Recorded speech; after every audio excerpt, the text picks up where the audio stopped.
Anyway, think about the lessons, just to wrap up, think about the lessons from Charles Dickens' A Christmas Carol. Now, unlike entertainment of today, where rich Hollywood liberals bellyache about other rich Americans, Ebenezer Scrooge isn't the bad guy just because he has money.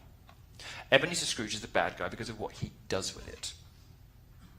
He's the bad guy because he lives a joyless and miserly existence, and because he doesn't treat his employees well. Dickens' issue with Scrooge isn't that he makes lots of money, it's that he doesn't use any of it to help other people. Now think about all the good Scrooge does after he realizes the error of his ways. None of those things would be possible had he been poor. The reason it's a great redemption story is that Scrooge, freed from his miserly and selfish ways, is able to do good precisely because he's a capitalist, precisely because he has enriched himself to the point where he can help others. He pays for Tiny Tim's medical treatment. I know. He donates to charity, he starts treating his employees better. He had wealth thanks to capitalism, but adding the Christian virtues of charity to his money made him an alright kind of dude by the end. We know that in general conservatives who favour capitalism are more charitable than liberals who favour a big government. And there's all sorts of studies on this that Christians, good, decent Christian families in the South give a lot more to charity because they understand that it is better for you to decide with your money who you want to help than the government to take it off you in taxation.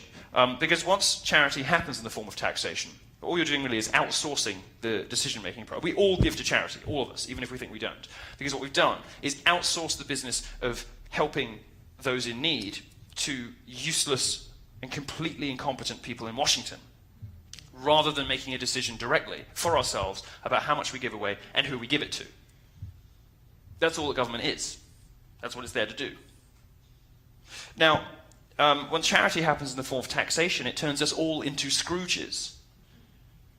Because if you've given 30, 40, 50% of your income away, why on earth should you give anything else, even so much as a smile?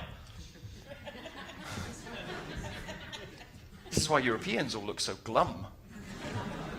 Taxed at 70%, you'd be fucking miserable too. Why would you give so much as a passing smile to another human being when you are already working for them half the year already? From the 1st of January to sometime midsummer. You're already working for other people. Well, the rest of the year is fucking mine. And actually what you find is that people tend to give just as much, if not more, of what they have when you leave them alone to make the decision for themselves. And that process of giving and receiving at Christmas, and also the presents, is something that reminds us of the value of selflessness, generosity, altruism. Real altruism, not the sort of phony, feelings-based peacocking of the progressive left.